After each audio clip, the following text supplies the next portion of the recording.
Shaping Kerala's Future. International Conclave on Next Gen Higher Education.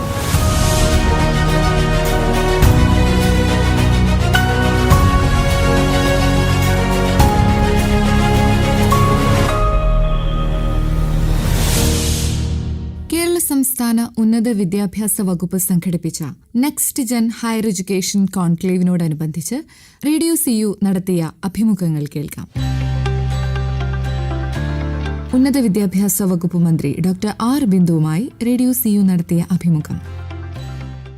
ഉന്നത വിദ്യാഭ്യാസ വകുപ്പിൻ്റെയും ഉന്നത വിദ്യാഭ്യാസ കൗൺസിലിൻ്റെയും നേതൃത്വത്തിൽ ഒരു വലിയ അന്താരാഷ്ട്ര കോൺക്ലേവാണ് കുസാറ്റിൽ നടന്നുകൊണ്ടിരിക്കുന്നത്. അപ്പോൾ അതിന് നേതൃത്വമായിട്ടുള്ള നമ്മുടെ ബഹുമാനപ്പെട്ട മന്ത്രി doctor R Bindu teacher radio CUവിനൊപ്പം ചേരുകയാണ്. ആദ്യം തന്നെ വലിയൊരു അഭിനന്ദനങ്ങൾ അറിയിക്കാനുണ്ട്. കാരണം ഇത്രയധികം മേഖലകളിൽ നിന്ന് വിദഗ്ധരായിട്ടുള്ള ഒരുപാട് ആളുകളെ കൊണ്ടുവരാനും ഒരു വേദിയിലേക്ക് കൊണ്ടുവരാനും വിദ്യാർത്ഥികൾക്കും അതുപോലെ തന്നെ അക്കാദമിക സമൂഹത്തിനും വളരെയധികം ഉപകാരപ്രദമായിട്ടുള്ള സെഷനുകളാണ് ഈ ഒരു കോൺക്ലേവിലൂടെ നമുക്ക് ലഭിച്ചിട്ടുള്ളത്. അപ്പോൾ എന്തൊക്കെയാണ് അതിൻ്റെ കൂടുതൽ കാര്യങ്ങൾ, എങ്ങനെയൊക്കെയാണ് അത് ഉന്നത വിദ്യാഭ്യാസ രംഗത്ത് ഉണ്ടാക്കാൻ പോകുന്ന മാറ്റങ്ങൾ എങ്ങനെയൊക്കെയാണ് ടീച്ചർ നോക്കിക്കാണുന്നത്? അന്തർദേശീയ ദേശീയ തലങ്ങളിൽ പ്രവർത്തിക്കുന്ന വളരെയധികം എക്സ്പോഷറുള്ള ഒരുപാട് എക്സ്പീരിയൻസ്ഡ് ആയിട്ടുള്ള റിസോഴ്സ് പേഴ്സൺസാണ് ഈ കോൺക്ലേവിലെ വിവിധ സെഷനുകൾക്ക് നേതൃത്വം നൽകുന്നത്. അവരുടെ വലിയ അനുഭവ സഞ്ചയം പങ്കുവയ്ക്കാൻ നമ്മുടെ അധ്യാപകർക്കും വിദ്യാർത്ഥികൾക്കും റിസർച്ച് സ്കോളേഴ്സിനുമെല്ലാം ലഭിച്ചിട്ടുള്ള സുവർണാവസരമായി തന്നെയാണ് ഈ കോൺക്ലേവിനെ നാം കാണേണ്ടത്. മാത്രമല്ല, ഈ ഗവൺമെൻറ് പ്രയോറിറ്റി മേഖലയായി കണക്കാക്കുന്ന ഉന്നത വിദ്യാഭ്യാസ മേഖലയിൽ നടപ്പാക്കേണ്ടുന്ന പരിഷ്കാരങ്ങളെക്കുറിച്ച് പഠിച്ച് നിർദ്ദേശങ്ങൾ സമർപ്പിക്കാനായി 3 കമ്മീഷനുകളെ ഈ സർക്കാർ അധികാരത്തിൽ വന്ന ഉടനെ തന്നെ നിയോഗിക്കുകയുണ്ടായി. ആ കമ്മീഷനുകളുടെ നിർദ്ദേശങ്ങൾ ഒന്നൊന്നായി നടപ്പാക്കി വരികയാണ്. ആദ്യഘട്ട പരിഷ്കാരങ്ങൾ നല്ല നിലയിൽ മുന്നോട്ട് പോയിക്കൊണ്ടിരിക്കുകയാണ്. സമഗ്രമായിട്ടുള്ള ഒരു കരിക്കുലം തയ്യാറാക്കി 4 ഇയർ UG പ്രോഗ്രാം ആരംഭിച്ചു. സ്കിൽ എൻഹാൻസ്മെൻറ്റും റിസർച്ച് ആപ്റ്റിറ്റ്യൂഡിനുള്ള പ്രോത്സാഹനവുമെല്ലാം ചേരുന്ന വളരെ സർഗാത്മകമായ നിലയിൽ ക്യാമ്പസ് അന്തരീക്ഷത്തെ മാറ്റി തീർക്കാൻ കഴിയുന്ന വിധത്തിലാണ് പുതിയ കരിക്കുലം ഫ്രെയിംവർക്ക്. അതിനെ ആധാരമാക്കിയിട്ടാണ് 4 ഇയർ UG പ്രോഗ്രാം.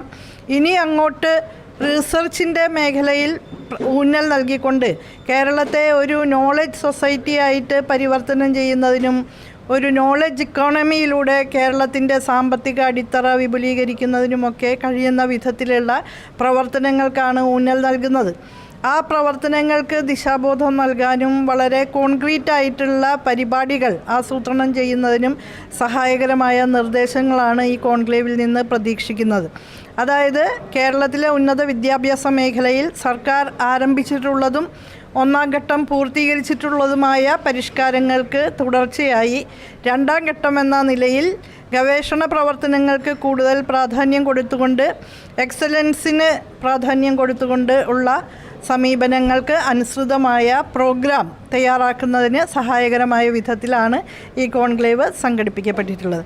അപ്പോൾ നമ്മുടെ നാടിൻ്റെ പുറത്ത് വിവിധ വിദേശ രാജ്യങ്ങളിലൊക്കെ വിച്ഛിന്നമായി കിടക്കുന്ന നമ്മുടെ മലയാളി ഡയാസ്പോറയുടെ വൈദഗ്ധ്യവും അനുഭവ സമ്പത്തും എല്ലാം തന്നെ കേരളത്തിന് പ്രയോജനപ്പെടുത്താൻ കഴിയുന്ന വിധത്തിലുള്ള ഇടപെടലുകളും ജോയിൻറ്റ് പ്ലാറ്റ്ഫോമുകളും എല്ലാം ഇതിൻ്റെ ഭാഗമായിട്ട് നമുക്ക് ഒരുക്കാൻ സാധിക്കും. ഇപ്പോൾ നെക്സ്റ്റ് ജനറേഷൻ ഹയർ എഡ്യൂക്കേഷൻ എന്നുള്ള രീതിയിലാണ് ഈ ഒരു കോൺക്ലേവ്. അതായത് നമ്മൾ ഇന്നത്തെ കാലഘട്ടത്തേക്കാൾ അപ്പുറം ഒരു ഫ്യൂച്ചറിസ്റ്റിക് ആയിട്ടുള്ള ഒരു കേരളത്തെ അല്ലെങ്കിൽ ഇന്ത്യയുടെ ഹയർ എഡ്യൂക്കേഷനെയാണ് നോക്കിക്കാണുന്നത്. അപ്പോൾ ഇത് എത്രത്തോളം അന്താരാഷ്ട്ര തലത്തിൽ തന്നെ വലിയ തരത്തിൽ ചർച്ചയാകേണ്ട ഒരു കോൺക്ലേവ് കൂടിയാണ് അല്ലേ? അപ്പം മാം എങ്ങനെയാണ് ഇതിനെ നോക്കിക്കാണുന്നത്? അതായത് ഒരു വശത്ത് കേരളത്തെ ഒരു നവവൈജ്ഞാനിക സമൂഹമാക്കി വാർത്തെടുക്കുക, അതായത് ഒരു ജനപക്ഷ ബദൽ വൈജ്ഞാനിക സമൂഹം എന്ന ആശയമാണ് നമ്മൾ ലോകത്തിന് മുൻപിൽ അവതരിപ്പിക്കാൻ ഉദ്ദേശിക്കുന്നത്. ലോകത്തിലെ വിവിധ രാജ്യങ്ങളിൽ നോളജ് സൊസൈറ്റി എന്നുള്ള ആശയം മുന്നോട്ട് കൊണ്ടുപോകുന്നുണ്ട്. പക്ഷേ കേരളത്തെ സംബന്ധിച്ചിടത്തോളം നാം ഇതുപര്യന്തം നിലനിർത്തി വരുന്ന സാമൂഹ്യനീതി സങ്കല്പനങ്ങൾക്ക് അനുസൃതമായതും സമൂഹത്തിൻ്റെ വിശാല താല്പര്യങ്ങൾക്കനുസൃതമായതുമായ നോളജ് സൊസൈറ്റിയാണ് നമ്മൾ പടുത്തുയർത്തുന്നത്. അവിടെയാണ് വ്യത്യാസം. മാർക്കറ്റ് ഓറിയൻറ്റഡ് ആയതോ അല്ലെങ്കിൽ ഏതാനും വ്യക്തികൾക്കോ സ്ഥാപനങ്ങൾക്കോ മേൽക്കൈ വരുന്നതോ ആയ രീതിയിലല്ല, മറിച്ച് വിജ്ഞാന സമ്പത്ത് ഉപയോഗിച്ചുകൊണ്ട് എല്ലാവരുടെയും ജീവിത നിലവാരം വർദ്ധിപ്പിക്കുന്നതിനും നാടിൻ്റെ സമ്പദ്ഘടന വിപുലീകരിക്കുന്നതിനും എങ്ങനെ പ്രവർത്തിക്കാൻ സാധിക്കും എന്നുള്ളതാണ് ഒരു നോളജ് ഇക്കോണമിയിലൂടെ കേരളം ആഗ്രഹിക്കുന്നത്. അതിന് സഹായകരമായ ഒരു വൈജ്ഞാനിക സമൂഹം, ഒരു ജനപക്ഷ വൈജ്ഞാനിക സമൂഹം എന്ന മോഡലാണ് നമ്മൾ ലോകത്തിൻ്റെ മുൻപാകെ അവതരിപ്പിക്കാനായിട്ട് ഉദ്ദേശിക്കുന്നത്. മറ്റൊരു കാര്യം, ഇൻ്റർനാഷണലൈസേഷൻ്റെ കാലത്തിലൂടെയാണ് ഉന്നത വിദ്യാഭ്യാസ മേഖല കടന്നു പോകുന്നത്. ഇന്നിപ്പോൾ ഗ്ലോബലൈസേഷൻ്റെ സന്ദർഭത്തിൽ രാജ്യ അതിർത്തികളൊക്കെ അപ്രസക്തമാകുന്ന ഒരു കാലം കൂടിയാണ്. അപ്പോൾ തീർച്ചയായും എല്ലാ ഡിസിപ്ലിനറി കാറ്റഗറൈസേഷൻസിൻ്റെ അതിരുകളും മാഞ്ഞുകൊണ്ടിരിക്കുകയാണ്. അപ്പോൾ അത്തരത്തിൽ വലിയ ഒരു റീഡെഫിനിഷൻ എല്ലാ രീതിയിലും സർവ്വതല സ്പർശിയായ വിധത്തിൽ ഉന്നത വിദ്യാഭ്യാസ മേഖലയിൽ വരേണ്ടതുണ്ട്. ആർട്ടിഫിഷ്യൽ ഇൻ്റലിജൻസിൻ്റെയും റോബോട്ടിക് സയൻസിൻ്റെയൊക്കെ കടന്നുവരവോടെ വലിയ രീതിയിൽ പുനർനിർവചനം ചെയ്യപ്പെടേണ്ട സ്ഥിതിയാണ് ഉന്നത വിദ്യാഭ്യാസ മേഖലയെ സംബന്ധിച്ചിടത്തോളം ഉള്ളത്. ശാസ്ത്ര സാങ്കേതിക വിദ്യയുടെ അഭൂതപൂർവമായ കുതിച്ചുചാട്ടാണ് സംഭവിച്ചുകൊണ്ടിരിക്കുന്നത്. അപ്പോൾ അതിൻ്റെ ആ ചലനങ്ങൾ അതാത് സന്ദർഭത്തിൽ ഒപ്പിയെടുക്കാൻ സാധിച്ചാൽ മാത്രമേ ഒരു സൊസൈറ്റി എന്നുള്ള നിലയ്ക്ക് നമുക്ക് മുന്നോട്ട് പോകാൻ കഴിയുള്ളൂ. അല്ലെങ്കിൽ നമ്മൾ ഔട്ട്ഡേറ്റഡ് ആകും, കാലം നമ്മളെ ചവറ്റുകൊട്ടയിലെറിയും. അതുകൊണ്ട് ഈ പുതിയ കാലത്തെ മുന്നോട്ട് നോക്കി കണ്ടുകൊണ്ട് തന്നെ അത് ഉയർത്താവുന്ന വെല്ലുവിളികളെ അഭിസംബോധന ചെയ്യാവുന്ന വിധത്തിൽ ഏറ്റവും ആദ്യം തന്നെ ആ പ്രശ്നങ്ങളെ കൃത്യമായ നിലയിൽ അഡ്രസ്സ് ചെയ്തു പോകുക എന്നുള്ളതാണ് നമ്മൾ ഉദ്ദേശിക്കുന്നത്. കാലിക്കറ്റ് സർവകലാശാല മുൻ വൈസ് ചാൻസലർ ഡോക്ടർ MK ജയരാജുമായി റേഡിയോ CU നടത്തിയ അഭിമുഖം കേൾക്കാം.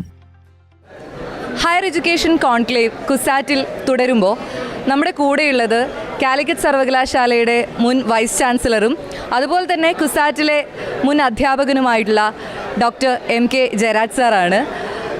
അപ്പോൾ സർ, കുസാറ്റിൽ ഇങ്ങനൊരു കോൺക്ലേവ് നടക്കുമ്പോൾ എങ്ങനെയാണ് ഒരു മുൻ അധ്യാപകൻ എന്നുള്ള രീതിയിൽ താങ്കൾ അതിനെ നോക്കിക്കാണുന്നത്? ആദ്യം തന്നെ റേഡിയോ CUവിനോട് സംസാരിക്കാൻ സാധിച്ചുള്ള സന്തോഷം അറിയിക്കുകയാണ്.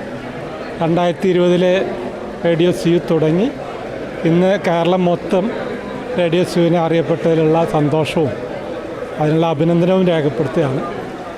കൊച്ചി സർവകലാശാലയിൽ നടക്കുന്നത് ഉന്നത വിദ്യാഭ്യാസം ഒരു ആഗോളവൽക്കരണം അല്ലെങ്കിൽ ഇൻ്റർനാഷണൽ സ്റ്റുഡൻസിനെയും കൂടി കേരളത്തിലേക്ക് അട്രാക്റ്റ് ചെയ്ത് ഉന്നത വിദ്യാഭ്യാസ രംഗത്തിൻ്റെ ഒരു ഹബ്ബാക്കി മാറ്റുന്നതിനെക്കുറിച്ചുള്ള ചർച്ചകളാണ് നടക്കുന്നത്. അതിൽ പല കാര്യങ്ങളും ഇവിടെ ഡിസ്കസ് ചെയ്യുകയുണ്ടായി. ഗവേഷണ മേഖലയിൽ എങ്ങനെ ഊന്നൽ നൽകണം എന്നതിനെക്കുറിച്ചായിരുന്നു ഇപ്പോൾ അവസാനത്തെ പാനൽ ഡിസ്കഷൻ. വിദ്യാഭ്യാസ മേഖലയിൽ മൊത്തം റെഗുലേറ്ററി അതോറിറ്റീസിൻ്റെ റെഗുലേഷൻ വഴി നിയന്ത്രിക്കപ്പെടുന്നതിനുള്ള അസ്വാസ്ഥ്യം പലരും പാനലിസ്റ്റുകൾ രേഖപ്പെടുത്തുകയുണ്ടായി. ഫണ്ടിങ്ങിൻ്റെ കുറവ്, മൾട്ടി ഡിസിപ്ലിനറി ആക്കുന്നതിൻ്റെ പോരായ്മ, കേരളത്തിലെ യൂണിവേഴ്സിറ്റികൾ മൾട്ടി ഡിസിപ്ലിനറി ആക്കുകയും കൃത്യമായി ഫണ്ടിങ് നൽകുകയും ചെയ്യുകയാണെങ്കിൽ ഉന്നത വിദ്യാഭ്യാസ രംഗത്ത് വേൾഡ് ക്ലാസ് ലെവലിൽ തന്നെ എത്താമെന്നുള്ളതാണ് എല്ലാ പാനലിസ്റ്റുകളുടെയും പൊതുവായ അഭിപ്രായം. ഇത്തരത്തിലുള്ള നിർദ്ദേശം മുന്നോട്ട് വയ്ക്കുമ്പോൾ അത് ഉന്നത വിദ്യാഭ്യാസ മന്ത്രിയും ചീഫ് മിനിസ്റ്ററും അത് ഏറ്റെടുക്കുമെന്ന് തന്നെയാണ് കാലത്തുള്ള ഉദ്ഘാടന പ്രസംഗത്തിൽ അവർ പറഞ്ഞിട്ടുള്ളത്. ഉന്നത വിദ്യാഭ്യാസ രംഗം വളരെ മുന്നേറുമെന്നുള്ള ശുഭാപ്തി വിശ്വാസമാണുള്ളത്. അപ്പോൾ കാലിക്കറ്റ് സർവകലാശാലയിലെ പ്രതിനിധികളും ഇവിടെ എത്തിയിട്ടുണ്ട്. അപ്പോൾ സാറ് കാലിക്കറ്റ് യൂണിവേഴ്സിറ്റിയുടെ വൈസ് ചാൻസലർ കൂടിയായിരുന്നു. അപ്പോൾ ഈ ഒരു കോൺക്ലേവിൽ പങ്കെടുക്കുന്ന കാലിക്കറ്റ് സർവകലാശാല സമൂഹത്തോട് സാറിൻ്റെ ഒരു അഭിപ്രായം എങ്ങനെയാണ്? ഞാൻ മനസ്സിലാക്കുന്ന കാലിക്കറ്റ് സർവകലാശാലയിൽ നിന്ന് സിൻഡിക്കേറ്റ് മെമ്പേഴ്സും അധ്യാപകരും ഒക്കെ അടക്കം 30ഓളം പേര് പങ്കെടുക്കുന്നു എന്നുള്ളതാണ്. ഇത് വളരെ നല്ല കാര്യമാണ്. അധ്യാപകരുടെയും അവരുടെ അഭിപ്രായങ്ങൾ രേഖപ്പെടുത്താനും ഈ ചർച്ചകളിൽ പങ്കെടുക്കാനുള്ളൊരു അവസരം കൂടിയാണ്. ആർട്ടിഫിഷ്യൽ ഇൻ്റലിജൻസ് എങ്ങനെയാണ് നമ്മുടെ ഉന്നത വിദ്യാഭ്യാസ രംഗത്തിനെ ഇൻഫ്ലുവൻസ് ചെയ്യാൻ പോകുന്നത് എന്നതിനെക്കുറിച്ചുള്ള ചർച്ചയും ഉണ്ടായിരുന്നു. ഈ ചർച്ചയിൽ നിന്നുള്ള സാരാംശം ഉൾക്കൊണ്ടുകൊണ്ട് കാലിക്കറ്റ് സർവകലാശാലയുടെ പുരോഗതിക്കായി പ്രവർത്തിക്കാൻ നിങ്ങൾക്കെല്ലാവർക്കും സാധിക്കട്ടെ എന്ന് ഞാൻ ആശംസിക്കുകയാണ്. Thank you sir, thank you so much. Sreenarayana Guru open സർവകലാശാലയുടെ vice chancellor doctor Jagathy Raj VP സംസാരിക്കുന്നു. Sreenarayana Guru open university VC doctor Jagathy Raj നമ്മോടൊപ്പം ചേരുന്നു. ഇൻ്റർനാഷണൽ കോൺക്ലേവിൻ്റെ ഭാഗമാണ് അദ്ദേഹം. എന്താണ് സർ നമ്മുടെ ഓപ്പൺ യൂണിവേഴ്സിറ്റി അതുപോലെ ഇൻ്റർനാഷണൽ കോൺക്ലേവ് ഇപ്പോൾ സംഭവിച്ചുകൊണ്ടിരിക്കുന്നു, ഇതിനെക്കുറിച്ച് എന്താണ് പറയാനുള്ളത്? നമ്മുടെ ശ്രീനാരായണ ഓപ്പൺ യൂണിവേഴ്സിറ്റി എന്ന് പറഞ്ഞാൽ കേരളത്തിലെ ആദ്യത്തെ ഓപ്പൺ യൂണിവേഴ്സിറ്റി, ഇഗ്നോൻ്റെ റെപ്ലിക്ക. അപ്പം നമ്മളെ ഡിസ്റ്റൻസ് എഡ്യൂക്കേഷൻ പ്രോഗ്രാം എല്ലാം ഒന്നമ്പലയുടെ കീഴിൽ കൊണ്ടുവരാൻ വേണ്ടി കേരള ഗവൺമെൻറ് ആക്ട് പ്രകാരം എസ്റ്റാബ്ലിഷ് ചെയ്ത ഒരു ഗവൺമെൻറ് യൂണിവേഴ്സിറ്റിയാണ്. ഇതാണ് പലർക്കും ഒരു സംശയമുള്ള പേര് മറന്ന്. ഞങ്ങളിപ്പോൾ ആൾറെഡി 29 പ്രോഗ്രാം സ്റ്റാർട്ട് ചെയ്തു. എല്ലാം UGC അപ്രൂവ്ഡ് പ്രോഗ്രാംസാണ്. 54,000 സ്റ്റുഡൻസ് നമ്മൾ ആൾറെഡി നമ്മളുടെ ഇവിടെ രജിസ്റ്റർ ചെയ്ത് കഴിഞ്ഞു. അടുത്ത വർഷം നമ്മുടെ ടാർഗറ്റ് എന്ന് പറഞ്ഞാൽ 1 ലാഖാണ്. അപ്പം പഠിക്കാൻ താല്പര്യമുള്ള ആർക്കും ഏത് ഡിഗ്രിയും അവിടെ പഠിക്കാം. 18 വയസ്സ് തൊട്ട് 83 വയസ്സ് വരെ ഉള്ളവർ ജോയിൻ ചെയ്യുന്നുണ്ട്. അവിടെ പിന്നെ TC വേണ്ട, മാർക്കിൻ്റെ റെസ്ട്രിക്ഷൻസ് ഇല്ല, റിസർവേഷൻ ഹാർഡിൽസ് ഇല്ല. പഠിക്കാൻ താല്പര്യമുള്ള ഇപ്പോൾ നമ്മൾ ഡിഗ്രിക്ക് പണ്ടെന്ന് പറഞ്ഞാൽ ഈ +2 മാത്സ് എടുത്താൽ BSc മാത്സിന് വരും. ഇവിടെ അങ്ങനെയല്ല, ഏതെടുത്താലും ഏത് ഡിഗ്രിക്കും ജോയിൻ പോകാൻ പറ്റും. അതുപോലെ PGക്ക് ഏത് ഡിഗ്രി ഉണ്ടെങ്കിലും ഏത് PGക്കും ജോയിൻ ചെയ്യാൻ പറ്റും. അതാണ് നമ്മൾ ആ ഫ്ലെക്സിബിൾ മോഡിലാണ് ഇപ്പോഴത്തെ നീഡ് ഓഫ് ദ ഡേ ആണ് ഫ്ലെക്സിബിൾ മോഡാണ്. പിന്നെ അവരുടെ കൺവീനിയൻസ് അനുസരിച്ചാണ് നമ്മൾ ഓരോ പ്രോഗ്രാം ചെയ്യുന്നത്. നമ്മൾ ബാക്കി എല്ലാ യൂണിവേഴ്സിറ്റി സ്റ്റുഡൻസ് അങ്ങോട്ട് ചെല്ലുക, ഞങ്ങൾ സ്റ്റുഡൻസിൻ്റെ അടുത്ത് ഇൻക്ലൂസീവ് എഡ്യൂക്കേഷൻ അങ്ങോട്ട് ചെല്ലുക. അതായത് ശ്രീനാരായണ ഗുരുവിൻ്റെ വിദ്യ കൊണ്ട് സ്വതന്ത്രമാകാനുള്ള അത് ആപ്തവാക്യം മുറുകെ പിടിച്ച ആർക്കും പഠിക്കാൻ താല്പര്യമുള്ള ആർക്കും അവിടെ ഏത് ഡിഗ്രിയും ഏത് PGയും ചെയ്യാനുള്ള രീതിയിലാണ് നമ്മൾ വിഭാവനം ചെയ്തിരിക്കുന്നത്. അത് നമ്മളവിടെ ശരിക്കും ഡിഗ്രി മാത്രമല്ല കൊടുക്കുന്ന ഒരു പാക്കേജ് പോലെ നമ്മൾ പ്ലാൻ ചെയ്യുന്നത്. ഇതിൻ്റെ കൂടെ അവർക്ക് സ്കിൽ സർട്ടിഫിക്കേഷനും അല്ലെങ്കിൽ ജോബ് ഓറിയൻറ്റഡ് കോഴ്സ്, ഡിപ്ലോമ അല്ലെങ്കിൽ സർട്ടിഫിക്കറ്റ് പ്രോഗ്രാം ചെയ്യാനുള്ള അവസരങ്ങളും നമ്മൾ നല്ല ഇൻസ്റ്റിറ്റ്യൂട്ട് ഇപ്പോൾ കെൽട്രോൺ ICT അക്കാഡമി അതുപോലുള്ള പല 10-25 ഓർഗനൈസേഷൻ നമ്മൾ MOU സൈൻ ചെയ്യാൻ പറ്റും. 10 ആൾറെഡി നമ്മൾ സൈൻ ചെയ്ത് കഴിഞ്ഞു. ഇപ്പോൾ ഒരു പാക്കേജാണ്. നമ്മൾ വെറുതെ ഒരു പേപ്പർ വാല്യൂ ഉള്ള ഒരു സർട്ടിഫിക്കറ്റ് കൊടുക്കുക എന്നുള്ളതല്ല. ഇത് പഠിച്ചു കഴിഞ്ഞാൽ അവർക്കൊരു ലൈവ്ലിഹുഡ്, വിദ്യ കൊണ്ട് എല്ലാ രീതിയിലും സ്വതന്ത്രമാകാനുള്ള രീതിയിലാണ് നമ്മൾ ചെയ്യുന്നത്. അതോടെ കൂടാതെ നമ്മൾ കുറേ സോഷ്യൽ ആക്ടിവിറ്റീസ് ചെയ്യുന്നുണ്ട്. അവിടെ പഠിക്കുന്ന പാവപ്പെട്ട കുട്ടികൾക്ക്, വീടില്ലാത്ത എല്ലാ കുട്ടികൾക്കും വീട് വെച്ച് കൊടുക്കും. ഇപ്പോൾ ഈ തവണ 16 വീടിൻ്റെ പണി നടക്കുകയാണ്. അതുപോലെ അടുത്ത തവണ മുതൽ രജിസ്റ്റർ ചെയ്യുന്ന വീടില്ലാത്ത എല്ലാ വിദ്യാർത്ഥിക്കും. പിന്നെ ഇന്ത്യയിൽ ആദ്യമായിട്ടാണ് ഓപ്പൺ യൂണിവേഴ്സിറ്റി ആർട്സ് ഫെസ്റ്റിവൽ ഞങ്ങൾ സക്സസ് ആയിട്ട് നടത്തി. ഒരു ഇൻ്റർനാഷണൽ കൾച്ചറൽ ഫെസ്റ്റ് നടത്തി. ജനുവരി 31 തീയതി നമ്മൾ സ്പോർട്സ് ഫെസ്റ്റിവൽ ആദ്യമായിട്ട് ഇന്ത്യയിൽ ഒരു യൂണിവേഴ്സിറ്റി നടത്താൻ പോകുന്നു, ഓപ്പൺ യൂണിവേഴ്സിറ്റി നടത്താൻ പോകുന്നു. അപ്പം റെഗുലർ കോളേജിൽ പഠിക്കുന്ന കുട്ടികൾക്ക് കിട്ടുന്ന എല്ലാ ബെനിഫിറ്റ്സും നമ്മൾ ഓപ്പൺ യൂണിവേഴ്സിറ്റിയാണ് നമ്മൾ പ്രൊവൈഡ് ചെയ്യുന്നുണ്ട്. അതുപോലെ ഓണം ആഘോഷം, ക്രിസ്മസ്, ന്യൂ ഇയർ എല്ലാം മറ്റുള്ള റെഗുലർ സ്റ്റുഡൻസ് ചെയ്യുന്നുണ്ട്. നമ്മൾ അതിനുള്ള എല്ലാ അവസരവും നമ്മളവിടെ കൊടുക്കുന്നുണ്ട്. അതാണ് നമ്മുടെ ഓപ്പൺ യൂണിവേഴ്സിറ്റി. ആർക്കും പഠിക്കാം, എന്തും പഠിക്കാം എന്നുള്ള അത് പിന്നെ ഡ്യുവൽ ഡിഗ്രി പ്രോഗ്രാം ഉണ്ട്. ഇപ്പോൾ ഒരു ഡിഗ്രി ചെയ്യുമ്പോൾ വേറെ ഡിഗ്രി പഠിക്കാം. ഇപ്പോൾ ഇടയ്ക്ക് വെച്ച് പഠിത്തം നിർത്തിയപ്പോൾ അവർക്ക് കണ്ടിന്യൂ ചെയ്യാനുള്ള അവസരങ്ങൾ.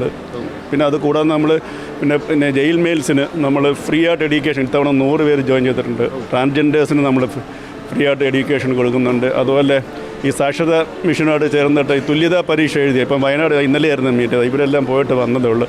100 കുട്ടികൾ അവർ രജിസ്റ്റർ ചെയ്തിട്ടുണ്ട്. അതുപോലെ MLA ഫണ്ട്, അതുപോലെ LSC ആയിട്ട് ചേർന്ന് നമ്മൾ ഒരുപാട് സ്കീംസ് ഇംപ്ലിമെൻറ്റ് ചെയ്യുന്നു. പിന്നെ കുടുംബശ്രീ മിഷനോട്ട് നമ്മൾ MOU സൈൻ ചെയ്യാൻ പോവാണ്. കുടുംബശ്രീമുള്ള കുട്ടികൾക്ക് അതിന് നമ്മൾ ഒരു പുതിയ പ്രോഗ്രാം ഉണ്ടല്ലോ, BA നാനോ എൻ്റർപ്രണർഷിപ്പ് എന്ന് പറഞ്ഞൊരു പുതിയ പ്രോഗ്രാം നമ്മൾ. അപ്പം ഈ കുടുംബശ്രീയിലുള്ള സ്ത്രീക്ക് ചെറിയ ബിസിനസ് ചെയ്യുന്നവർക്ക് അവരുടെ ബിസിനസ് എങ്ങനെ വലുതാക്കാനുള്ള എല്ലാ ഈ ഡിഗ്രി പഠിച്ചതിന് കിട്ടും. അതുകൂടാതെ ഈ ഡിഗ്രി പഠിക്കുമ്പോൾ അതിൻ്റെ കൂടെ ഒരു ഡിഗ്രിയും കൂടെ കിട്ടും. അപ്പോൾ നാളെ അവർക്ക് ഒരു ജോലിക്ക് അല്ലെങ്കിൽ ഒരു ഗവൺമെൻറ് സർവീസിലോ പ്രൈവറ്റ് കമ്പനിയിലോ ജോലി കിട്ടും. അപ്പോൾ അവർ സോഷ്യൽ സാധ്യത പിന്നെയും കൂടുകയാണ്. അങ്ങനെയുള്ള എല്ലാ രീതിയിലും വിദ്യ കൊണ്ട് സ്വതന്ത്രമാവാം. വെറുതെ ഡിഗ്രി മാത്രം എടുക്കുക എന്നുള്ള അവർക്കൊരു ലൈവ്ലിഹുഡ് ആ രീതിയിലാണ് നമ്മൾ ഒരു കുറച്ചുകൂടി ഇൻക്ലൂസീവ് ആയിട്ടുള്ള ഒരു അപ്രോച്ചാണ് നമ്മുടെ ഓപ്പൺ യൂണിവേഴ്സിറ്റി. ലേണേഴ്സിനെ കണ്ടുപിടിച്ച് നമ്മൾ അവരെ വിദ്യാർത്ഥിയാക്കുകയാണ്. മറ്റുള്ള യൂണിവേഴ്സിറ്റിയിൽ സ്റ്റുഡൻസ് അങ്ങോട്ട് ചെല്ലുക. അതാണ് നമ്മളായിട്ടുള്ള ഇൻക്ലൂസീവ് എഡ്യൂക്കേഷൻ. ഏത് രീതിയിൽ ഈ സമൂഹത്തിൻ്റെ എല്ലാ വിഭാഗങ്ങൾക്കും പഠിക്കാനുള്ള രീതിയിലുള്ള അവസരങ്ങൾ നമ്മൾ ശ്രീനാരായണ ഓപ്പൺ യൂണിവേഴ്സിറ്റി ചെയ്യുന്നു. സർ, ഓപ്പൺ യൂണിവേഴ്സിറ്റി ഇപ്പോൾ ഇൻ്റർനാഷണൽ കോൺക്ലേവിൻ്റെ ഭാഗമാണ്. അതിനോട് ചേർന്ന് നിൽക്കുമ്പോൾ എന്താണ് അതിനോട് പറയാനുള്ളത്? ഇപ്പോൾ ഇതില്ലേ കോൺക്ലേവ് വരുമ്പോൾ നമ്മളിപ്പം ഈ എഡ്യൂക്കേഷൻ അബോവല്ല ശ്രീനാരായണ ഗുരു ഓപ്പൺ യൂണിവേഴ്സിറ്റിക്ക് നല്ല റോൾ വഹിക്കാൻ പറ്റും. ഡിസ്റ്റൻസ് എഡ്യൂക്കേഷൻ അല്ലെങ്കിൽ ഓൺലൈൻ എഡ്യൂക്കേഷൻ മുകളിൽ വരുമ്പം നമുക്ക് പല രീതിയിലും നമുക്ക് പ്രൊവൈഡ് ചെയ്യാം. വെളിയിലുള്ളവർക്ക് ഓൺലൈനിൽ നമുക്ക് പ്രൊവൈഡ് ചെയ്യാൻ പറ്റും. ഒരു ഹബ്ബാക്കി മാറ്റാനൊക്കെയുള്ള എല്ലാ ഓപ്ഷനും. എന്ന് വെച്ചാൽ നമ്മുടെ ഡിഗ്രി എന്ന് പറഞ്ഞാൽ മറ്റുള്ള യൂണിവേഴ്സിറ്റി കൊടുക്കുന്ന ഇന്ത്യയിൽ ഏത് യൂണിവേഴ്സിറ്റി കൊടുക്കുന്ന തുല്യമാണ്. അത് ഹയർ സ്റ്റഡീസിനായാലും PhDക്കായാലും PSC ടെസ്റ്റ് എഴുതാനും UPSCക്ക് എല്ലാം ഈ ഡിഗ്രി ഈക്വലൻ്റാണ്. അപ്പോൾ ഇതിനൊരു നല്ല റോൾ വഹിക്കാൻ പറ്റും നമ്മൾ എഡ്യൂക്കേഷൻ ഹബ്ബാക്കി മാറ്റാനുള്ള. അപ്പം നമ്മൾ ഒരുപാട് മലയാളികൾ ഗൾഫ് കൺട്രീസിലെല്ലാം പഠിക്കുന്നുണ്ട്. അപ്പോൾ അവർക്ക് നമ്മൾ ഡിസ്റ്റൻസ് എഡ്യൂക്കേഷൻ ഓൺലൈൻ മോഡ് വഴി നമുക്ക് ഇതിൻ്റെ ഡിഗ്രി ഓഫർ ചെയ്യാൻ പറ്റും. മറ്റുള്ള കൺട്രിയിൽ അങ്ങനെയൊക്കെ ഒരുപാട് സ്കോപ്പ് ഉണ്ട്. ഇതൊരു നല്ല പരിപാടിയാണ്. പക്ഷേ ഈ ഇൻ്റർനാഷണൽ കോൺക്ലേവ് ഈ ഒരു തവണ കൊണ്ട് നിർത്തിയാൽ കണ്ടിന്യൂസ് ആയിട്ട് ചെയ്തിട്ട് ഇത് ബ്രാൻഡ് ചെയ്യണം. എങ്കിൽ മാത്രമേ നമ്മൾ ഉദ്ദേശിക്കുന്ന ഒരു ബെനിഫിറ്റ്സ് കിട്ടത്തുള്ളൂ. അല്ലാതെ ഇതുകൊണ്ട് നിർത്തി കഴിഞ്ഞാൽ നമ്മൾ പിന്നെ ഇത് എല്ലാവരും വെയിറ്റ് ചെയ്യുന്ന ഒരു ഈവൻ്റാക്കി ഫ്യൂച്ചറിൽ മാറ്റിയെടുക്കണം. അപ്പോൾ ഇപ്പം കുറച്ച് ആൾക്കാർ അറിഞ്ഞു, അടുത്ത കൂടുതൽ ആൾക്കാർ അറിയും. ഇത് കണ്ടിന്യൂ പോകുമ്പോൾ ഇതൊരു ആനുവൽ ഈവൻ്റാക്കി മാറ്റിയെടുക്കാൻ ഗവൺമെൻറ് തലത്തിൽ മുൻകൈ എടുക്കണമെന്നാണ് എനിക്ക് അഭ്യർത്ഥിക്കൽ. എങ്കിൽ മാത്രമേ നമ്മൾ ഉദ്ദേശിക്കുന്ന ഒരു കേരളം എന്ന് പറഞ്ഞ ഒരു ഇൻ്റർനാഷണൽ ഹബ്ബ് അല്ലെങ്കിൽ globally accepted higher education destination ആക്കി മാറ്റാൻ പറ്റത്തുള്ളൂ. അതാണ് ഗവൺമെൻറ് ചെയ്യേണ്ടത്. ഇതൊരു ആനുവൽ ഈവൻ്റാക്കി മാറ്റിയെടുക്കണം. നല്ല കൺസെപ്റ്റാണ്. ഞാൻ പണ്ടിതുപോലെ ഞാനെണ്ണം നടത്തിയിട്ടുണ്ട് ഒറ്റയ്ക്ക് 2006 ഇതിലും ഇതുപോലൊരു വലിയ പ്രോഗ്രാം ഒറ്റയ്ക്ക് ഒരു ടീം വെച്ചിട്ട് ചെയ്തിട്ടുണ്ട്. അപ്പോൾ എനിക്കറിയാം, അതുകൊണ്ടാണ് പറഞ്ഞത് ഇതൊരു നല്ല കൺസെപ്റ്റാണ്. പക്ഷേ ഗവൺമെൻറ് അല്ലാതെ ഇത് കണ്ടിന്യൂ ചെയ്ത് പോകണം. ഇപ്പോൾ ഗവൺമെൻറ് മാറിയാലും അടുത്ത ഗവൺമെൻറ് ഇത് കണ്ടിന്യൂ ചെയ്ത് പോകണം. എങ്കിൽ മാത്രമേ നമ്മൾ ഉദ്ദേശിക്കുന്ന ബെനിഫിറ്റ്സ് കിട്ടത്തുള്ളൂ. അപ്പോൾ ഈ ആശയങ്ങളുമായി ഓപ്പൺ യൂണിവേഴ്സിറ്റി അവരുടെ ചൈത്രയാത്ര തുടർന്നുകൊണ്ടിരിക്കുകയാണ്. സർ, എല്ലാവിധ ആശംസകളും. Thank you sir. CUSAT centre for science and സൊസൈറ്റിയിലെ അധ്യാപകനായ ഡോക്ടർ അബേഷ് രഘുവരൻ റേഡിയോ സിയുവിൽ സംസാരിക്കുന്നത് കേൾക്കാം. സർ, മാറിവരുന്ന വിദ്യാഭ്യാസ നയങ്ങൾ, നൂതന പരിഷ്കാരങ്ങൾ, അതിൻ്റെ പശ്ചാത്തലത്തിൽ ഒരു ഇൻ്റർനാഷണൽ കോൺക്ലേവ്, ഈ ഒരു അധ്യായത്തെ ഒരു അധ്യാപകൻ എന്ന നിലയിൽ എങ്ങനെ നോക്കിക്കാണുന്നു? വിദ്യാഭ്യാസം എപ്പോഴും സാർവത്രികമാകണം, അത് ഗ്ലോബലാവണം, എല്ലായിടത്തും എത്തുക. അല്ലാതെ ഒരിക്കലും വിദ്യാഭ്യാസം ഒരു ചെറിയൊരു ഇതിൽ പിടിച്ചു നിൽക്കുക എന്നുള്ളതല്ല. അപ്പോൾ അതുതന്നെയാണ് ഈ കോൺക്ലേവിൻ്റെ പ്രധാനപ്പെട്ട ഒരു ലക്ഷ്യവും. അപ്പം പ്രത്യേകിച്ച് ഞാൻ ആദ്യമേ റേഡിയോ സിയുവിന് ഇങ്ങനൊരു കവർ ചെയ്യാനും ഇത് മറ്റുള്ള ജനങ്ങളിലേക്ക്, പൊതുജനങ്ങളിലേക്ക് എത്തിക്കാനുള്ളൊരു ശ്രമത്തെ ഞാൻ ശ്ലാഘിക്കുന്നു. പിന്നെ നമുക്ക് ചോദ്യത്തിലേക്ക് വരാം. അതായത് ഈ വിദ്യാഭ്യാസം പുതിയ മാറ്റങ്ങൾക്ക് വിധേയമായിക്കൊണ്ടിരിക്കുകയാണ്. വിദ്യാഭ്യാസം എപ്പോഴും പുതിയ മാറ്റങ്ങൾക്കും പുതിയ അഡീഷൻസിലും വിധേയമായിക്കൊണ്ടിരിക്കുകയാണ്. ആ ഒരു അവസരത്തിൽ കേരളത്തിൻ്റെ കോണ്ടെക്സ്റ്റിൽ ഉന്നത വിദ്യാഭ്യാസം ഏത് തരത്തിൽ ഇപ്പോൾ ഒരു ജംഗ്ഷനിൽ നിൽക്കുകയാണ്. നമ്മൾ ഏറ്റവും ലേമാൻസ് ലാംഗ്വേജ് പറഞ്ഞ ഒരു ജംഗ്ഷനിൽ നിൽക്കുകയാണ്. പ്രത്യേകിച്ച് വിദേശത്തേക്ക് ഒത്തിരി ആൾക്കാർ പഠനത്തിനായി പോകുന്നു. നമുക്ക് ഇൻഡസ്ട്രി കൊളാബറേഷൻസ് ഉണ്ടാകുന്നു. തൊഴിലില്ലായ്മ ഒരു വശത്ത് കൂടുമ്പം ഒരു വശത്ത് തൊഴിലില്ലായ്മ നമ്മൾ കൃത്യമായിട്ട് മാനേജ് ചെയ്തു. ആ ഒരു കോണ്ടെക്സ്റ്റ് നമ്മളൊരു ജംഗ്ഷനിൽ നിൽക്കുകയാണ്. അപ്പോൾ ഈ ഒരു അവസരത്തിൽ ഏതാണ് നമ്മുടെ യഥാർത്ഥമായിട്ടുള്ള ഒരു ഡയറക്ഷൻ എന്താണ് എന്ന് നിർവചിക്കേണ്ടത് ഇൻ്റർനാഷണൽ ലെവലിൽ തന്നെ വിദ്യാഭ്യാസത്തെ കണ്ടുകൊണ്ട് വിദ്യാഭ്യാസ വിചക്ഷണന്മാർ വന്നുകൊണ്ട് അവരുടെ ഡിസ്കഷൻസിലൂടെ നമ്മൾ ഡെലിബറേഷൻസ് തയ്യാറാക്കിക്കൊണ്ട് എങ്ങനെ ഇനി കേരളത്തിൻ്റെ പൊതുവിദ്യാഭ്യാസം അല്ലെങ്കിൽ ഉന്നത വിദ്യാഭ്യാസം എന്ന് പറയുന്നത് എന്നും പുകൾപെറ്റ ഒരു ഇതാണ്. അപ്പോൾ അതെങ്ങനെ ഇനി മുന്നോട്ട് പോകണം എന്നുള്ളൊരു കൺസെപ്റ്റിൽ ഒരു ജംഗ്ഷനിൽ നിൽക്കുന്ന അവസ്ഥയിലാണ് ഇങ്ങനൊരു കോൺക്ലേവ് നടക്കുന്നത്. ഈ 2 ദിവസം നടന്നത് വളരെ പ്രൊഡക്റ്റീവായിട്ടുള്ള ഒരു എല്ലാ സെഷനും കവർ ചെയ്യാനും സംസാരിക്കാനും ഒരു അവസരം എനിക്ക് കിട്ടി. അതുകൊണ്ട് തന്നെ എല്ലാം വളരെ വളരെ ഫ്രൂട്ട്ഫുള്ളായിട്ട് ഇന്ന് പ്രത്യേകിച്ച് നടന്നത് ഇൻഡസ്ട്രി അക്കാഡമിയ കൊളാബറേഷൻസ് ആണ്. എങ്ങനെ ഒരു ഇൻഡസ്ട്രിയും ഒരു അക്കാഡമിക് ഇൻസ്റ്റിറ്റ്യൂഷനും കൊളാബറേറ്റ് ചെയ്തുകൊണ്ട് എങ്ങനെ പുതിയ തൊഴിൽ നയങ്ങൾ അല്ലെങ്കിൽ തൊഴിൽ അവസരങ്ങൾ സൃഷ്ടിക്കാം, അതുവഴി എങ്ങനെ കുട്ടികളെ നമുക്ക് വിദേശത്തേക്ക് പോകാതെ തന്നെ നമ്മുടെ നാട്ടിൽ ഏറ്റവും നല്ല ഒരു ജോലിയുമായി പിടിച്ചു നിർത്താം, അങ്ങനെയുള്ളൊരു ഡിസ്കഷൻസൊക്കെ വളരെ ഫ്രൂട്ട്ഫുൾ ആയിരുന്നു. അപ്പം ഓവറോൾ പറയുകയാണെങ്കിൽ വളരെ നല്ല ഒരു 2 ദിവസമാണ് കടന്നുപോയത്. ഉന്നത വിദ്യാഭ്യാസ രംഗത്തെ ഒരു മാറ്റത്തിന് ഈ 2 ദിവസത്തിൻ്റെ ഡെലിബറേഷൻസ് സഹായകമാകുമെന്നാണ് ഞാൻ വിശ്വസിക്കുന്നത്. രണ്ടാമതായിട്ട് സയൻസ് ഇൻ സൊസൈറ്റി എന്നുള്ളൊരു ആശയം, അത് സാറിൻ്റെ ഡിപ്പാർട്ട്മെൻറ്റിനോട് ചേർത്ത് വായിക്കുകയാണെങ്കിൽ എങ്ങനെയാണ് അതിൻ്റെ പ്രവർത്തന ലക്ഷ്യങ്ങൾ, അതിൻ്റെ ഒരു സാമൂഹിക ഇടപെടലുകൾ എങ്ങനെയാണ് സാധ്യമാകുന്നത്? ഇപ്പോൾ നിങ്ങൾ ഉന്നത വിദ്യാഭ്യാസം നമ്മൾ പറയുമ്പം ഒരിക്കലും ആ ഒരു കോൺടെക്സ്റ്റ് അല്ല, അതിൻ്റെ ഒരു മറുവശം. അത് എൻറ്റയർലി ഒരു മീറ്റർ നീളമുള്ള വടിയാണെങ്കിൽ ഒരു ഉന്നത വിദ്യാഭ്യാസം ഒരു സൈഡാണെങ്കിൽ അതിൻ്റെ ഇങ്ങേറ്റത്തെ സൈഡാണ് സെൻറ്റർ ഫോർ സയൻസ് ഇൻ സൊസൈറ്റിയായിട്ട് ബന്ധപ്പെട്ടുള്ള പ്രവർത്തനങ്ങൾ വിവരിക്കാൻ ഞാൻ ആഗ്രഹിക്കുന്നത്. കാരണം അത് ഉന്നത വിദ്യാഭ്യാസം എങ്ങനെ മുന്നോട്ട് പോകണം എന്നതിനൊപ്പം തന്നെ ബേസിക് സയൻസ് എങ്ങനെയാണ്, അതിൽ കുട്ടികളിൽ ഉന്നത വിദ്യാഭ്യാസത്തിന് മുമ്പേ സയൻസുമായിട്ട് ബന്ധപ്പെട്ട ഒരു ശാസ്ത്ര അവബോധം അവരിൽ എങ്ങനെ ഉണ്ടാവണം, എങ്ങനെ സൃഷ്ടിക്കണം എന്നുള്ള ഒരു കൺസെപ്റ്റിൽ സ്ഥാപിതമായ 1991 നടന്ന ഒരു ഇന്ത്യൻ സയൻസ് കോൺഗ്രസ്, അന്ന് അതിൻ്റെ തീം സയൻസ് ആൻഡ് സൊസൈറ്റി എന്നുള്ളതായിരുന്നു. അപ്പം അന്ന് വന്ന ചർച്ചകളുടെ ഭാഗമായിട്ട് യൂണിവേഴ്സിറ്റിയിൽ ഉണ്ടാകുന്ന ശാസ്ത്ര നേട്ടങ്ങൾ എങ്ങനെ സമൂഹത്തിന് ഫലപ്രദമാക്കി മാറ്റാം എന്നുള്ളത് ഏത് വഴിയിലൂടെയാണെന്നുള്ള പല പല ചർച്ചകൾക്കൊടുവിലാണ് ഇങ്ങനെ ഒരു സെൻറ്റർ ഇവിടെ സ്ഥാപിച്ചുകൊണ്ട് അതിൻ്റെ വിവിധ പ്രവർത്തനങ്ങളിലൂടെ സയൻസ് പൊതുജനങ്ങളിലേക്ക് എത്തിക്കാം. അപ്പോൾ അതിലേറ്റവും ഫ്രൂട്ട്ഫുള്ളായിട്ട് നമുക്ക് ചെയ്യാൻ കഴിയുന്നത് കൊച്ചു കുട്ടികളാണ്. കുട്ടികളിലൂടെ അവരെ ആദ്യം ശാസ്ത്രബോധമുള്ള ആഭിമുഖ്യമുള്ളവരാക്കി മാറ്റുക, അവരിലൂടെ മറ്റ് സമൂഹത്തിലേക്ക് കടന്നു ചെല്ലുക. അപ്പോൾ അങ്ങനെയുള്ള ഒരു കൺസെപ്റ്റിൻ്റെ ഭാഗമായിട്ടാണ് ഈ centre for science in society doctor K Gopalakrishnan Nair എന്ന് പറയുന്ന അന്നുണ്ടായിരുന്ന വലിയൊരു വിഷണറി ആയിട്ടുള്ള ഒരു അധ്യാപകൻ ഇങ്ങനൊരു സെൻറ്റർ ഇവിടെ തുറന്നത്. ഇപ്പോൾ ഞങ്ങൾ വന്നിട്ട് കുറച്ച് വർഷങ്ങളെ ആയിട്ടുള്ളൂ എങ്കിൽ പോലും കഴിഞ്ഞൊരു 5 വർഷം ആയിട്ട് ഞങ്ങൾ വന്നിട്ട്, അപ്പോൾ അതിനുശേഷം ഈ ഡിപ്പാർട്ട്മെൻറ്റ് ഞങ്ങൾ കഴിയുന്നത് പോലെ തന്നെ ഏറ്റവും ഭംഗിയായിട്ട് കൊണ്ടുപോകാനും കുട്ടികളിപ്പം സാധാരണ ഇവിടെ നമ്മുടെ PG കോഴ്സസ് പിന്നെ മുതിർന്ന കുട്ടികൾക്ക് ഒപ്പം തന്നെ സ്കൂൾ കുട്ടികൾക്ക് ഏതു സമയവും വിസിറ്റ് ചെയ്യാനുള്ളൊരു സെൻറ്റർ കൂടാണ്. അവരിവിടെ വന്ന് ഒരു ദിവസത്തെ പ്രോഗ്രാമായിട്ട് ഞങ്ങൾ വെച്ചിട്ടുണ്ട്. ആ പ്രോഗ്രാമിൽ അറ്റൻഡ് ചെയ്തുകൊണ്ട് അവർക്ക് പല പല ശാസ്ത്ര കൺസെപ്റ്റുകൾ അവർക്ക് ചെയ്ത് പഠിക്കാൻ വേണ്ടിയുള്ള ഓരോരോ ലാബുകൾ, പാർക്കുകൾ, അങ്ങനെയുള്ള സംഭവങ്ങളൊക്കെയാണ് ഉള്ളത്. ഇവിടുന്ന് എല്ലാ വർഷവും ഓരോ ദിവസങ്ങളിൽ ഓരോ സ്കൂളുകളിൽ നിന്ന് കുട്ടികൾ ഇവിടെ വരികയും ഇതുപോലെ ശാസ്ത്രത്തിൻ്റെ ഏറ്റവും ബേസിക് ആയിട്ടുള്ള കാര്യങ്ങൾ മനസ്സിലാക്കാൻ താല്പര്യം ഉണ്ടാക്കുക എന്നുള്ളതാണ് ഏറ്റവും ബേസിക് ആയിട്ടുള്ള ഒരു കാര്യം. അത്തരത്തിലുള്ള ആക്ടിവിറ്റീസാണ് ഇവിടെ നടക്കുന്നത്. ഈ കോൺക്ലേവിൻ്റെ ഭാഗമായിട്ട് ഞങ്ങൾക്ക് ഈ പറഞ്ഞ പോലെ തന്നെ സെൻറ്റർ ഫോർ സയൻസ് ഇൻ സൊസൈറ്റിക്കും ഒരു വിസിബിലിറ്റി കിട്ടിയിട്ടുണ്ട്. കാരണം നമുക്ക് പരസ്യമായിട്ടൊന്നും ആൾക്കാർക്കില്ല, പക്ഷെ അറിഞ്ഞു കേട്ട് വരുന്നവരൊക്കെ ഇവിടെ കണ്ടിന്യൂസ് ആയിട്ട് വന്നുകൊണ്ടിരിക്കുന്നുണ്ട്. അപ്പം അതുകൊണ്ട് തന്നെ കോൺക്ലേവുമായിട്ട് ബന്ധപ്പെട്ട് ഞങ്ങൾക്ക് ഒത്തിരി കാര്യങ്ങൾ പ്രവർത്തിക്കാനും ഒക്കെ ആയിട്ട് കഴിഞ്ഞിട്ടുണ്ട്. ഇപ്പോൾ സയൻസ് ഇൻ സൊസൈറ്റി ഈ ഒരു ഡിപ്പാർട്ട്മെൻറ്റിൻ്റെ ചുറ്റുപാടുകൾ നോക്കുകയാണെങ്കിൽ, അതിൻ്റെ ഒരു പശ്ചാത്തലം നോക്കുകയാണെങ്കിൽ ഒരു ഇൻക്ലൂസീവ് ആയിട്ടുള്ള ഒരു നേച്ചറുണ്ട്, ഒരു തുറവിയുടെ സമീപനം. നമ്മുടെ സമൂഹത്തിലേക്ക് ഇറങ്ങുമ്പോൾ നമ്മുടെ വിദ്യാഭ്യാസ രംഗത്ത് ഈ ഒരു ഇൻക്ലൂസീവ് അപ്രോച്ചിൻ്റെ ഈ ഒരു തുറവിയുടെ ഒരു സമീപനത്തെ എങ്ങനെയാണ് നമ്മൾ പ്രാവർത്തികമാക്കേണ്ടത്? പഠനം ഞാൻ നേരത്തെ സൂചിപ്പിച്ച പോലെ സാർവത്രികം ഗ്ലോബൽ ആകുമ്പോഴും അത് എത്രമാത്രം കുട്ടികൾ ആസ്വദിച്ച് പഠിക്കുന്നു എന്നുള്ളത് വളരെ ഇമ്പോർട്ടൻ്റ് ആണ്. കാരണം പിന്നെ കാലം മാറി. നമ്മൾ പ്രത്യേകിച്ച് ടിപ്പിക്കലി പറയുകയാണെങ്കിൽ നമ്മുടെ കോവിഡിന് ശേഷം കുട്ടികളുടെ ശ്രദ്ധ വലിയ രീതിയിൽ കുറഞ്ഞിട്ടുണ്ട്. പഠനങ്ങളിലേക്കുള്ള ശ്രദ്ധ, ഈവൻ ഒരു ക്ലാസ് ലെക്ചർ ആണെങ്കിൽ പോലും 10-15 മിനിറ്റിനപ്പുറം ക്ലാസ്സുകളിൽ ശ്രദ്ധിക്കാതിരിക്കാൻ കുട്ടികൾക്ക് കഴിയുന്നില്ല. അത് കുട്ടികളുടെ കുഴപ്പമല്ല, അങ്ങനെയുള്ളൊരു ഒരു നമ്മൾ സോഷ്യൽ മീഡിയയുടെയൊക്കെ ഇൻ്റർവെൻഷനൊക്കെ അതിനകത്ത് വന്നിട്ടുണ്ട്.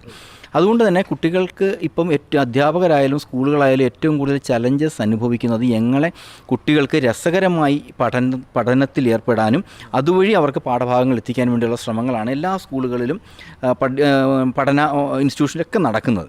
അപ്പം ഇതൊക്കെ സത്യത്തിൽ centre for science in society വർഷങ്ങൾക്ക് മുമ്പ് പ്രാക്ടീസ് ചെയ്ത ഒരു കാര്യമാണ്. ഞങ്ങളിവിടെ ലെക്ചർ ക്ലാസ്സുകളോ അല്ലെങ്കിൽ കുട്ടികളെ ഇരുത്തിക്കൊണ്ട് രാവിലെ മുതൽ വൈകുന്നേരം വരെ വലിയ സെമിനാർ നടത്തുകയോ അല്ല.